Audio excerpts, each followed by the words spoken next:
Halo sahabat Promkes, dimanapun Anda berada, senang sekali berjumpa dalam acara Promkes Bercerita. Dan kali ini Promkes Bercerita menghadirkan seorang ahli kesehatan, seorang spesialis anak, dan juga seorang konsultan dalam bidang nutrisi dan penyakit metabolik pada anak. Izin kami perkenalkan Dr. Ronald Rompis, spesialis anak, subspesialis nutrisi dan penyakit metabolik konsultan. Ya, selamat siang Dr. Ronald. Selamat siang dokter. Selamat datang di acara Promkes Bercerita, Dok. Baik, terima Ya. kasih atas undangannya dok. Iya, kami juga sangat senang, Dok, dokter Ya, bergabung dan bersedia menjadi narasumber saat ini dalam acara Promkes Bercerita. baik. Nah, kita akan langsung saja dengan topik kita mengenai gagal tumbuh pada anak, ya, Dok. Dan tentu saja sebagaimana kita ketahui bahwa gagal tumbuh pada anak adalah masalah kesehatan masyarakat yang sangat serius. Dan ini tentu sangat membutuhkan perhatian dari berbagai pihak. Nah, kita akan menggali lebih dalam apa dan bagaimana gagal tumbuh ini. Dan kita langsung saja bertanya kepada Dr. Ronald Rompis. Dok, untuk yang dimaksud dengan gagal tumbuh ini, Dok, kira-kira apa sih yang dimaksudkan dengan gagal tumbuh ini? Silakan, Dok. Oke, baik. Terima kasih. Ini senior saya ini dokter Seklin ini sama-sama Ya, alumni Unstrat dan alumni UI juga nih. Jadi mohon izin ya, dulu ini ke dokter Seklin ini. Baik. Ya, ini dalam rangka juga sekaligus dengan Hari Anak Nasional ya ya, dok ya. betul, Dokter, betul. Baik, makanya memang sangat baik dari Promkes Kando mengangkat tema tentang gagal tumbuh karena betul seperti yang dokter Seklin sampaikan tadi banyak kasusnya kita temukan di Indonesia. Nah, gagal tumbuh itu dok adalah kenaikan berat badan yang tidak adekuat selama 2 kali berturut-turut pengukuran dok. Nah, ini sekarang yang sering tidak diterjemahkan dengan baik oleh ibu-ibu dok. Mereka berpikir, oh anaknya yang penting beratnya naik. Ah, Mohon oke. maaf, bahkan tenaga kesehatan juga ada ya, oh yang Mm-mm. penting beratnya naik. Padahal Mm. berat badan yang naik namun tidak adekuat, tidak cukup sesuai dengan usianya, Oke. itu dok dikatakan gagal tumbuh atau failure to thrive Mm. atau sekarang karena istilahnya gagal dok biasa kita ganti dengan weight faltering atau Mm. berat badan yang tidak naik memang sesuai dengan idealnya. Nah, untuk idealnya Mm. itu dok, itu kita memakai kurva WHO. Iya. Kurva WHO itu grafiknya itu namanya grafik weight increment. Mm. Jadi dikatakan dia tidak naik baik jika di bawah dari persentil 5. Oke. Jadi jika di bawah persentil 5 dalam 2 kali pengukuran berturut-turut dok, kita sebut dengan Mm. gagal tumbuh. Begitu Berarti, dok. Dok, dengan kata lain, walaupun berat badannya naik, Iya, tapi kalau masih di bawah kurva WHO tersebut, iya. itu bisa masuk dalam Betul kategori. dok. Jadi Oke. di bawah persentil 5, Mm-mm. walaupun dia naik. Mm-mm. Seperti dok, contoh bahwa untuk anak usia 0 sampai 3 bulan, harusnya dia naik 25 sampai 30 gram per hari Mm. atau 750 sampai 900 gram per Ya, bulannya. Nah, ketika dia misalnya naiknya hanya 600 gram, naik oke. kan dok, Iya, ketambahan iya, 600 gram. betul. Tetapi naiknya tidak ideal karena Iya. minimal 750 gram. Mm. Jika 2 kali pengukuran seperti itu dok, itu sudah gagal tumbuh Gagal dok. tumbuh. Betul Wah, dok. iya. Berarti sahabat Promkes bukan sekedar hanya naik berat badannya Betul. dalam 2 kali pengukuran, tapi harus masuk dalam kriteria dalam hal ini kurva tersebut, Dok, ya. Betul dok. Nah, Dok, selanjutnya, Dok, ini kan kalau misalnya terjadi kondisi gagal tumbuh ini, Betul dok. kira-kira apa sih, Dok, penyebab dari gagal tumbuh pada anak ini, Dok? Baik dok. Silakan, Dok. Ya. Ya, pertanyaan yang baik ini karena memang gagal tumbuh sendiri itu ada 3 penyebab besarnya dok. Mhm. Yang penyebab pertama yang paling sering itu adalah memang asupan nutrisi yang kurang. Nah, asupan nutrisi yang kurang ini misalnya ya mungkin karena latar belakang ekonomi orang tua Iya. mungkin yang sulit ya dok, jadi tidak memberikan makanan yang cukup. Atau ada juga dok belum atau kurang pahamnya orang tua terhadap nutrisi atau makanan tersebut dok. Dalam artian mungkin hanya diberikan satu jenis protein atau Hmm. satu jenis karbohidrat, Iya. satu jenis lemak, hanya satu jenis makanan saja dok yang diberikan. Jadi tidak secara komplit atau lengkap makanan yang diberikan. Oke. Nah, itu biasa penyebabnya atau juga ya biasanya ada karena pembiaran atau seperti neglected dok gitu ya. Nah, itu dan paling sering itu dok. Jadi kalori atau yang kurang, nutrisi yang kurang pada anak. Itu yang paling sering penyebabnya. Namun ada juga penyebab yang lain, Dok. Yang kedua adalah gangguan penyerapan nutrisi, Dok. Oke. Jadi anak tersebut makan, nutrisinya masuk tapi tidak terserap. Tidak terserap dengan baik. Nah, pada kondisi ini yang paling sering itu, Dok, karena alergi susu sapi dan makanan yang lain. Kemudian adanya anemia karena kekurangan zat besi terutama. Dan kemudian adanya penyakit-penyakit saluran cerna, Dok, yang berlangsung lama atau kronis. Nah, itu biasanya mengganggu penyerapan. Nah, yang ketiga, Dok, adalah kebutuhan kalori yang meningkat, Dok. Oke. Jadi, kalorinya masuk, kemudian dia tidak ada gangguan penyerapan, terserap, namun memang kebutuhan kalori dari anak itu banyak, Dok. Banyak. Nah, Ya. itu diakibatkan paling sering karena infeksi kronis, Dok. Biasanya itu pada anak paling sering infeksi saluran kencing, Oke. TBC, HIV, yang penyakit dalam jangka waktu lama, Dok. Jadi penyakit yang ambil kalorinya, Dok. Jadi Ya, dia mengambil jatahnya anak. Kemudian ada juga penyakit jantung, Dok. Kemudian ada juga peradangan kronis, Dok, yang lama seperti asma. Kemudian juga ada keganasan, Dok, atau kanker. Mungkin itu yang paling sering penyebabnya, Dok. Jadi ada 3 besar ini, Dok. Iya. Kekurangan kalori yang masuk, Iya. gangguan penyerapan, dan Atau kebutuhan yang kebutuhan meningkat. yang Betul, meningkat. Dok. Tapi memang kalau lihat benang merahnya ya itu nutrisi itu, Dok, Betul, ya, Dok. pada ketiga penyebab ini ya, Betul, Dok, ya. Dok. Nah, begini, Dok, kalau bicara mengenai asupan nutrisi yang adekuat pada anak, berarti kan kita harus mampu melihat timing yang tepat ya, Dok. Betul, Dok. Waktu yang tepat, waktu yang katakanlah krusial ya, Dok, untuk mendapatkan nutrisi yang optimal pada anak. Iya, Nah, betul, ini Dok. bagaimana, Dok? Kira-kira bagaimana kita mengetahui waktu yang tepat untuk menilai nutrisi pada anak ini, Dok? Bagaimana? Baik, Dok. Silakan. Jadi memang anak, ya waktu yang paling tepat memberikan nutrisi yang optimal itu adalah pada anak dibanding dewasa. Oh, Karena pada anak, seluruh kebutuhannya itu akan naik 1,5 bahkan sampai 8 kali lipat dibanding dengan kebutuhan orang tua, tapi per kilogram berat badannya ya, Dok, ya. Iya. Nah, terutama yang kita butuhkan itu, Dok, adalah di masa 0 sampai 5 tahun. Karena Oke. itu adalah golden period atau periode emas dari anak. Terutama 2 tahun lagi, Dok. Karena nutrisi yang diberikan ini, Dok, terutama kita untuk menyelamatkan otak dulu, Dok, sebagai organ betul, pusat kita. betul. Betul ya, Dok, ya? Betul. Ya, Dokter Selvin ini spesialis saraf Iya. ini. Ya. Betul sekali. Jadi, dan perkembangan otak itu, Dok, dari lahir hanya 25%, Dok. Dan mencapai 80%, Dok, ketika usia 2 tahun. Dan mencapai 90% perkembangan otak itu saat usia 5 tahun. Jadi bayangkan, Dok, 90% otak itu berkembang di usia 5 tahun ke bawah. Hanya 10% yang 5 Di tahun atas ke 5 atas. tahun. Jadi periode inilah, Dok, yang penting kita memberikan nutrisi yang tepat agar otak anak dapat berkembang secara baik, secara maksimal, kecerdasan anak pun baik, ketika dia dewasa pun dia dapat berproduktivitas dengan Iya, baik, seperti betul. kita berdua lah setidaknya Betul, iya. bisa untuk bekerja, Iya, betul. berproduktivitas dengan baik. Tentunya kalau kecerdasannya kurang kan, Dok, Iya. tidak bisa gitu Iya. dia. Makanya dalam 5 tahun pertama kehidupan, Dok, terutama 2 tahun ini yang sebaiknya pemberian nutrisi yang optimal, Dok. Nah, itu, Dok, ini menjadi sangat menarik ya. Iya. Berarti dalam periode di bawah 5 tahun ini perlu mendapatkan ekstra perhatian lah. Betul, ya. Dok. Katakanlah dari orang terdekat, berarti dalam hal ini orang tua, Orang kan? tua, ya Nah, betul, Dok. Iya. Nah, gini, Dok. Bagaimana kira-kira orang tua bisa memastikan bahwa si anak ini sudah mendapatkan nutrisi yang ya seimbang lah ya, Dok? Ya. Nah, kira-kira bagaimana, Dok? Ya, memang ada beberapa parameter, Dok, yang harus kita ukur, kita nilai, kita lihat, kita akan melihat. Tapi yang penting kita lihat dalam 2 hal, Dok. Pertumbuhan dan perkembangan anak. Oke. Nah, pertumbuhan ke, Dok, lebih ke kuantitasnya ya, Dok, ya. Jadi berat, tinggi badan, lingkar kepala, lingkar lengan atas, itu yang naik. Kemudian untuk yang perkembangan kita lihat kualitasnya, kemahiran anak, kecerdasan. Jadi bisa kita lihat di situ, Dok, tolak ukurnya. Nah, yang paling ada kuantitasnya, Dok, yang bisa kita ukur secara saklek itu adalah dari tentunya kuantitasnya, Dok. Kuantitasnya itu dari berat badannya, Dok.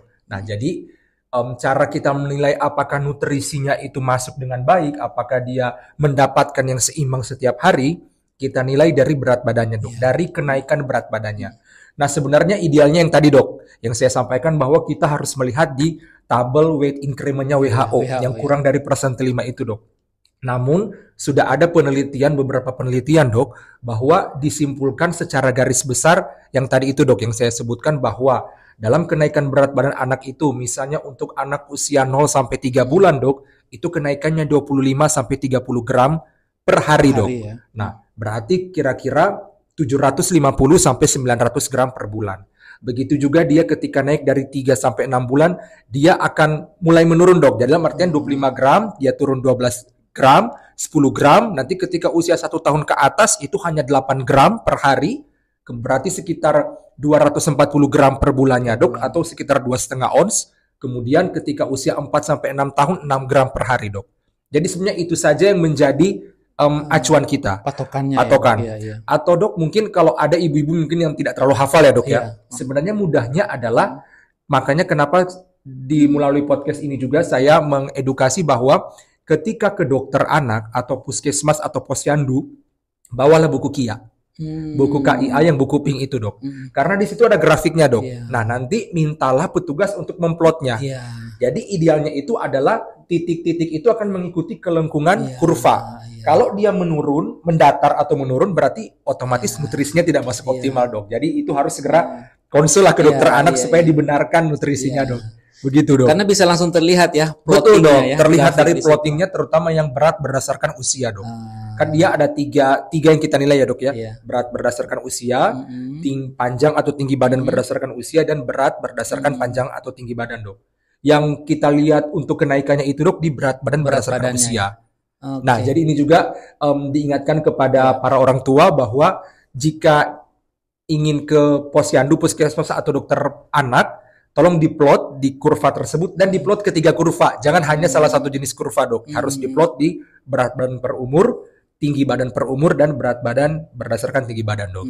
Nah, itu khusus untuk ibu-ibu ya, yang memiliki anak, katakanlah mungkin yang paling penting tadi di bawah 5 tahun, ya perhatikan baik-baik di kurva itu ya. Betul, harus di bawah ya. Ya, betul, Dok. Harus sesuai mengikuti dengan kelengkungan kurvanya, Dok. Biasanya yang ideal itu adalah ada berbagai macam garis ya, Dok, ya.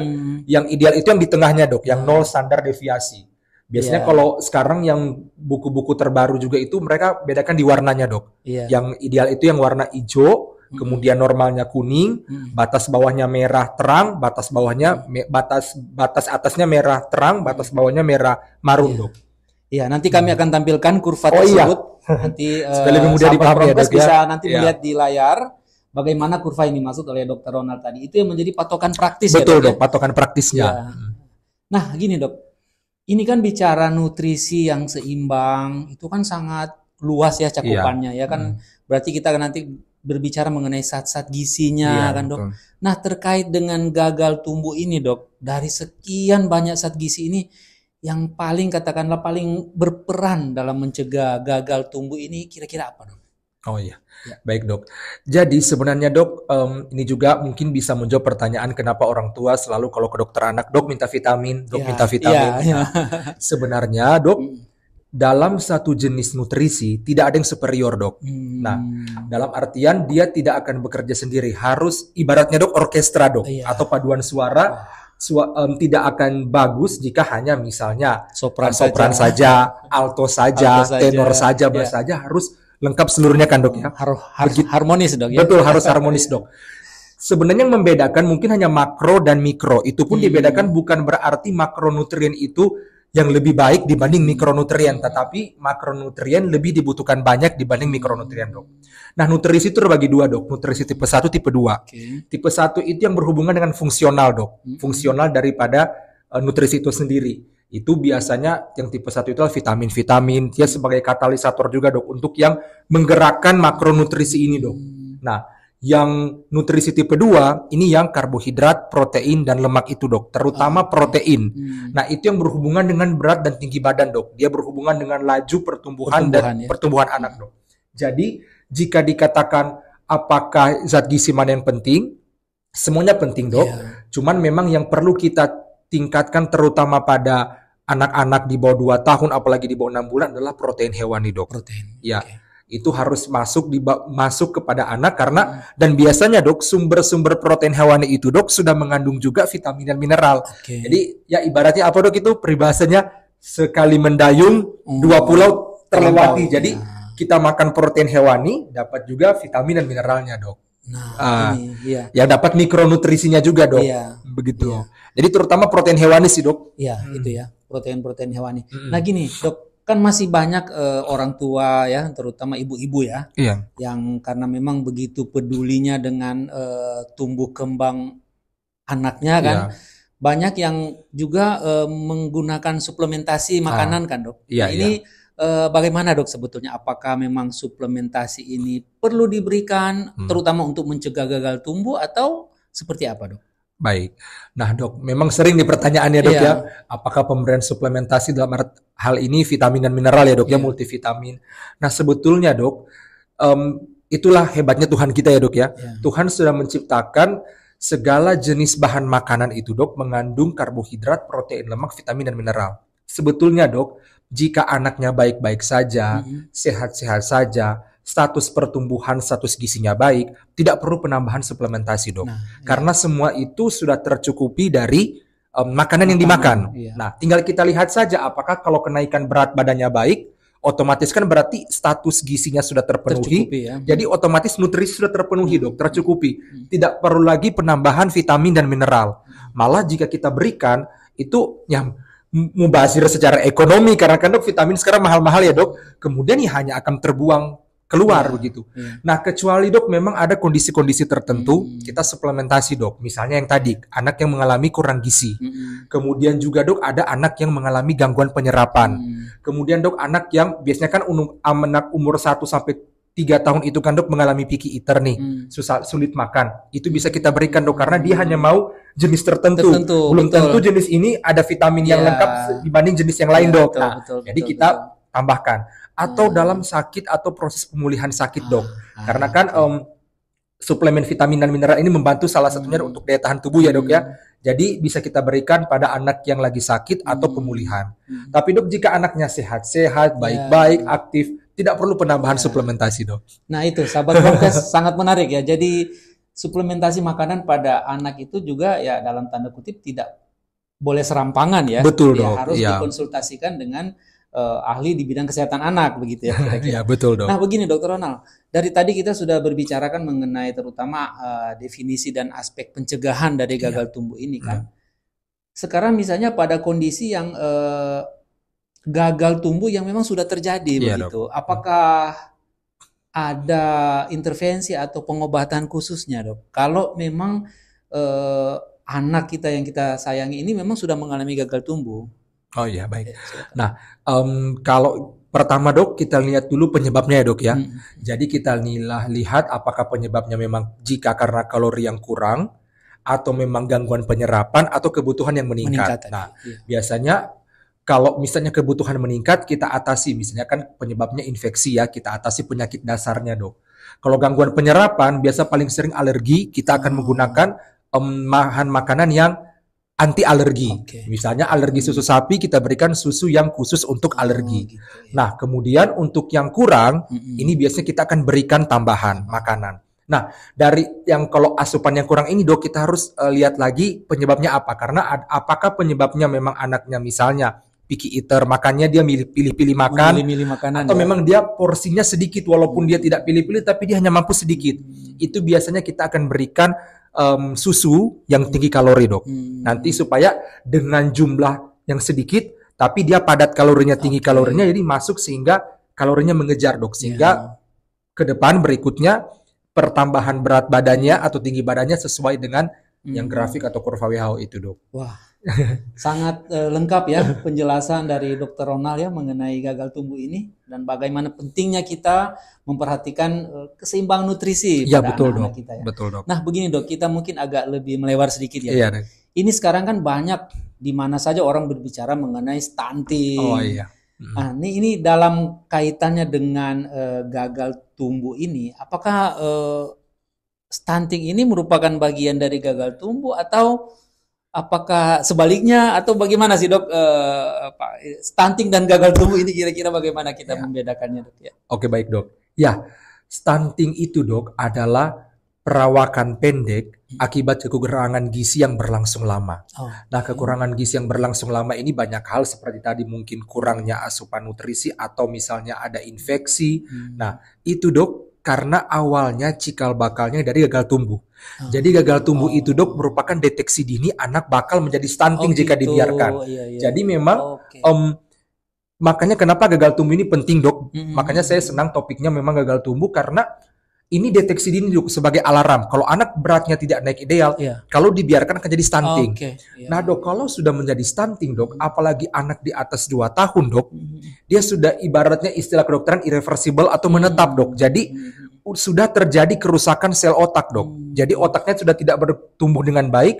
Otomatis dok, jika di atas 2 tahun, ada penelitian dok, dibandingkan anak yang di atas 2 tahun, stunting, terus kemudian diobati, kemudian dengan anak yang tanpa stunting, tinggi badannya mengejar dok. Tapi ketika dites kemampuan matematika, kemampuan ilmu pengetahuan, membaca, itu kalah dibanding anak yang tidak stunting dok.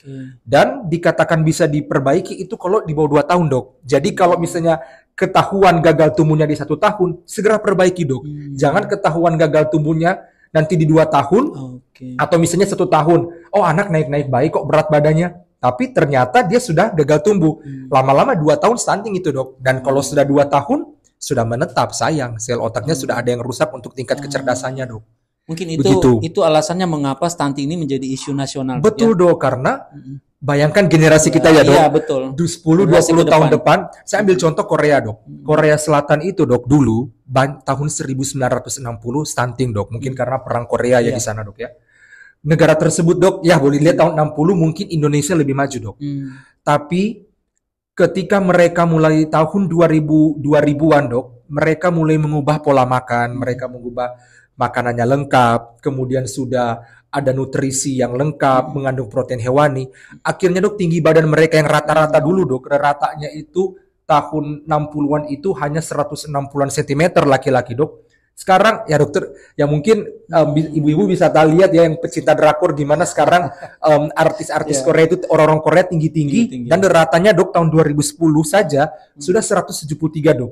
Bahkan lebih tinggi dari saya 170 saja dok.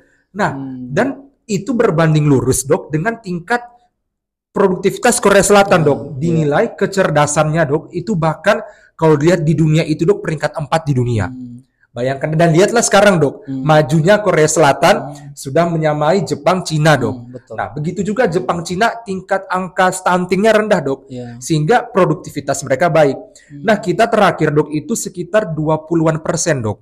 Target WHO itu di bawah 20%. Cuma untungnya dok, Sulawesi Utara ini dia masih di bawah rata-rata nasional. Artinya maksudnya itu apa artinya di bawah ya dok ya, maksudnya rata-rata nasional itu sekitar 27-an, kita 21. Jadi dalam artian agak lebih baik. Cuma ya ibaratnya kalau mengikuti kata WHO di bawah 20% kan dok. Harusnya karena kalau tidak sayang nanti dok anak-anak kita kalau tidak secerdas bangsa lain, kita bakal dijajah kedua kali dok. Akhirnya anak-anak lain, orang lain akan di kita kan ini dimulai dok. Mungkin jangan-jangan 10-20 tahun depan dokter-dokter dari luar akan ke sini.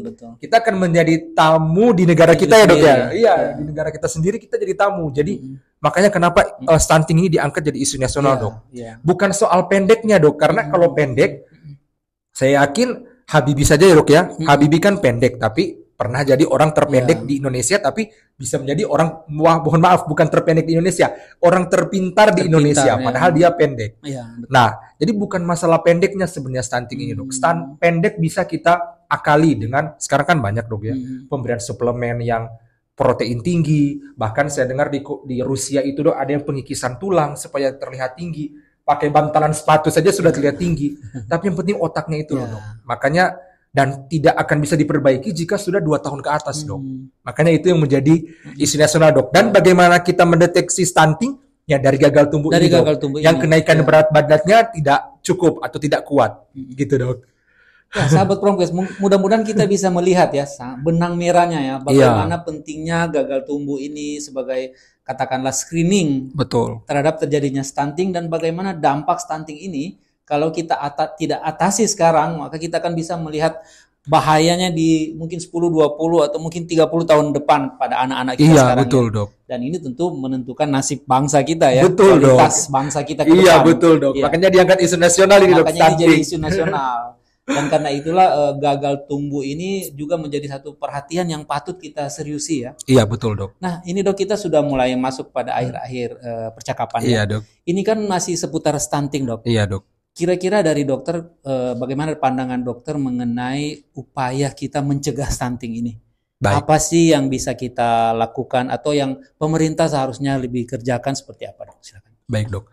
Jadi sebenarnya stunting ini bisa kita mulai dari ibu-ibu, Dok, justru. Karena jika ibunya stunting akan melahirkan, ya seperti lingkaran setan lah, Dok. Dia lahir stunting, besar dia nanti tetap pendek, akhirnya dia melahirkan anak, biasanya itu stunting juga. Nah, jadi dari ibu-ibu diusahakan untuk nutrisi yang baik, makan yang baik kepada ibu-ibu, lengkap dengan segala jenis makanan, tidak usah yang biasa kan sekarang ibu-ibu takut gemuk, apalagi pasca melahirkan, jadi makannya diukur-ukur. Jangan, Dok. Bahkan ada penelitian katanya gampang saja, yang penting menunya lengkap, ada karbohidrat, protein, lemak 1,5 kali lipat, Dok, dari makan biasanya, 1,5 sampai 2 kali lipat untuk anaknya. Nah, kemudian ketika anak itu lahir, Dok, berikanlah ASI eksklusif. Karena banyak penelitian mengatakan pemberian ASI eksklusif, dalam artian ASI 6 bulan, itu mencegah stunting, Dok. Kemudian ketika anak sudah mulai mengenal MPASI, Dok, berikanlah satu, Dok, protein hewani. Karena terkadang masih banyak kita temui di masyarakat, itu karena, baru awal mengenalkan MPASI. Berikan saja bubur tunggal, menu tunggal, misalnya bubur pisang, bubur buah. Nah, tidak dengan protein hewani, padahal sebelumnya 6 bulan ke bawah itu kan, Dok, mengkonsumsi ASI. ASI merupakan protein hewani. Jadi ketika di stop dan diganti dengan buah-buah, ya protein hewaninya kurang, Dok. Nah, dan dalam artian kedepannya, Dok, usahakanlah memberikan anak makanan dan minuman yang dengan lengkap. Dalam artian dengan lengkap satu nutrisinya, Dok. Mengandung karbohidrat, protein hewani, dan kemudian lemak. Jadi, dan susu salah satu protein hewani, Dok. Jadi, saya dengar kemarin di media sosial banyak ada beberapa pegiat media sosial yang mengatakan ketika setahun ke atas tidak perlu minum susu. Tetap perlu, Dok, karena itu adalah protein hewani. Jadi, dan dia secara tingkat penyerapan, tingkat kualitas proteinnya, Dok, baik. Kan protein-protein hewani ini kan, Dok, ada daging, ikan, ayam, telur. Itu kan, Dok, ada dilihat juga ada penelitian kualitas proteinnya, Dok. Dan protein hewani susu ini kualitasnya tinggi, Dok. Dibanding ada mereka misalnya dibandingkan dengan contoh daging apa begitu, Dok. Nah, jadi susu ini baik, Dok. Jadi berikanlah protein hewani yang cukup, Dok. Karena sumber protein hewani ini pun mencakup yang lain, dalam artian sumber-sumber protein hewani. Contoh seperti dagingnya, Dok, ya. Daging merah itu sudah ada zat besinya, sudah ada seratnya, vitamin B-nya, Dok, bahkan vitamin A-nya ada. Jadi berilah menu yang lengkap, jangan menu tunggal, dan terutama protein hewani. Sebaiknya kalau mau dipilih, Dok, protein hewani dan nabati, utamakanlah protein hewani untuk anak, Dok. Ya, begitu, itu yang Dok. menjadi kuncinya. Pokoknya Dok, makanan sebenarnya tidak sulit juga, Dok. Yang penting makanan lengkap saja, Dok. Dan jangan juga seperti contoh biasa ya, Dok, ya, ibu-ibu kekinian, misalnya salmon saja, ikan salmon. Sebenarnya tidak perlu jauh-jauh ikan salmon yang mahal, Dok. Akhirnya terbeban, kasihan. Ibunya bilang ke suaminya, sedia ini uang ini, beli salmon. Kasihan ayahnya sudah kerja cari uang setengah mati. Jadi sebenarnya padahal kita bisa lihat ikan kembung. Ikan kembung itu, Dok, kalau sudah diteliti, bahkan tingkat kandungan proteinnya lebih tinggi sedikit dibanding ikan salmon. Cuma kalah pamor saja. Orang kan kalau ikan salmon, sepertinya status sosialnya naik juga, Dok, karena makan salmon, terkesan elit. Padahal sebenarnya tidak perlu itu. Berikan saja protein hewani dalam bentuk ikan kembung, ikan cakalang pun bisa. Itu murah dan mudah, dan kandungan protein hewaninya tidak kalah begitu, Dok. Dengan salmon. Ya, sahabat Promkes, Bapak Ibu di mana saja berada, sangat menarik ya, dan sangat komprehensif, dan sangat up to date ya apa yang kita barusan dengar pemaparan dari Dr. Ronald Rompis tadi ya. Kita bersyukur boleh menghadirkan beliau, dan mudah-mudahan apa yang kita bicarakan tadi bermanfaat ya, sahabat Promkes. Dan kita masuk pada sesi terakhir dalam percakapan Promkes Bercerita kali ini. Mungkin ada pesan atau dari tips dari Dr. Ronald untuk sahabat Promkes di mana saja berada, kami silakan. Oke, baik. Yang pertama adalah mungkin kalau tipsnya ya, mungkin saya akan berikan yang tidak terlalu yang muluk-muluk karena nanti jadi ribet ya. Jadi yang pertama, Dok, adalah penuhilah asupan nutrisi anak yang lengkap. Karbohidrat, protein, terutama protein hewani, dan lemak. Otomatis vitamin dan mineral itu akan tercakup dalam sumber-sumber tersebut. Dan kemudian yang kedua adalah deteksi dini, dok. Dalam artian, rajinlah mengontrol anaknya, dok. Dan walaupun tidak sakit, kan tidak harus ke dokter anak, bisa ke puskesmas, posyandu, untuk nilai kenaikan berat badannya, dok. Cukup atau tidak. Nah, jika memang ternyata kenaikan berat badannya cukup, lanjutkan makanan yang diberikan, kemudian rajin tetap mengontrol anak, sambil juga anak distimulasi juga, diajak untuk supaya anak berkembang. Nah, tapi ketika misalnya dilihat bahwa grafiknya misalnya mendatar atau menurun, langsunglah segera konsultasi ke dokter. Atau misalnya anak tampak lemas, tidak aktif seperti biasanya, langsung saja konsul ke dokter, dok. Pada intinya di sini ada dua hal yang ditekankan, dok. Yang pertama adalah pemberian makanan yang lengkap, yang kedua adalah deteksi dini, dok. Jadi rajin mengontrol berat dan tinggi badan anak. Kalau misalnya itu dikerjakan dengan baik, makanan diberikan dengan baik, pasti berat dan tinggi akan mengikuti kurva. Percayalah, dok, itu akan generasinya akan menjadi generasi emas anak tersebut. Ya, terima kasih luar biasa, Dr. Ronald. Terima kasih banyak sekali lagi, dok, atas ilmu dan informasi yang sudah dibagikan kepada kita yang sangat bermanfaat ya, terutama Bapak Ibu yang memiliki anak di bawah 5 tahun. Betul. Ini harus memperhatikan pertumbuhan dan perkembangan anak kita ya, supaya kita boleh mencegah gagal tumbuh, kemudian mencegah stunting, dan kita akan mendapatkan generasi-generasi mendatang yang memiliki kualitas yang lebih baik lagi untuk bangsa kita maju ke depan. Amin. Demikian dari kami, sahabat Promkes, kita akan jumpa lagi dalam edisi-edisi selanjutnya. Salam sehat. Salam sehat.